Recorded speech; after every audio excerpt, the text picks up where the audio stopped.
Let's go, motherfucker,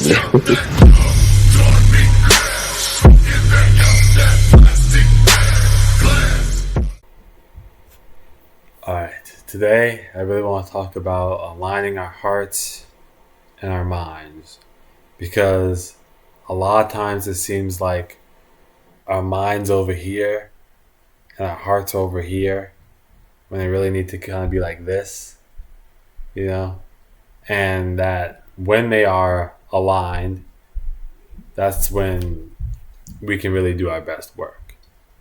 So I want to focus on the first commandment being love the Lord thy God with all thy mind and all thy heart and all thy strength and all thy soul, because that commandment is that's like the number one commandment. And really, it's God calling us to bring ourselves into alignment, right? To have not just our whole mind in loving God, but also our whole heart, our whole soul, and all of our strength. And so, in a way,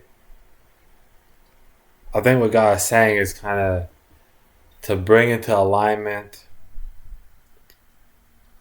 all of ourselves. And that also makes me think in part of what Jesus came to do, because one of the problems was that the Pharisees, they honored God completely with their mind in doing the right thing and obedience in the law, but their heart was not where it should have been, you know? Their mind was like, keep the Sabbath, keep these commandments, but in their heart, they were still wicked. And I mean, we see that when Jesus talks about, if you've even looked at a woman with lust, you've already committed adultery in your heart and therefore guilty of sin.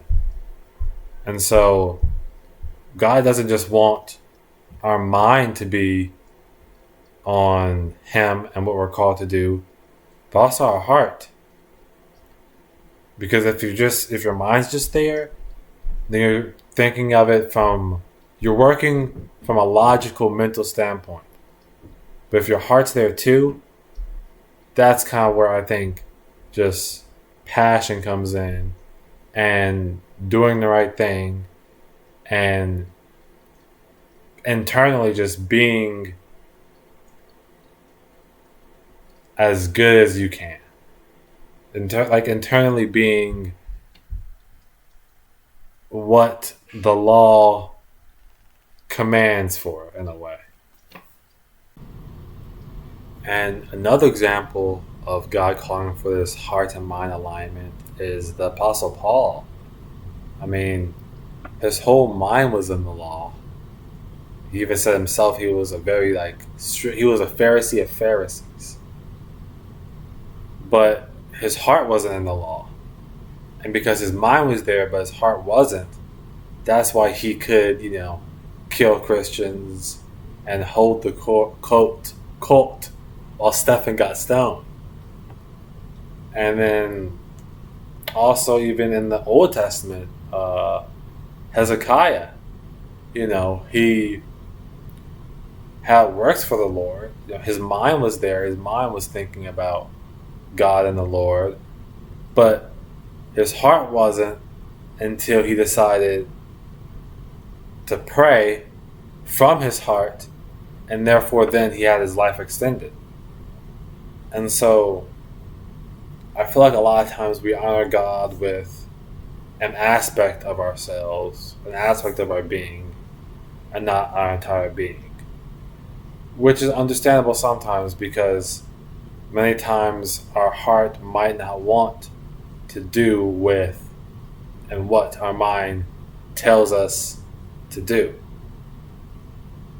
But at the same time, we should still strive to align our minds and hearts so then we have a oneness in our ideals and beings and not any internal conflict, and then we can best do what we should do. Thank you.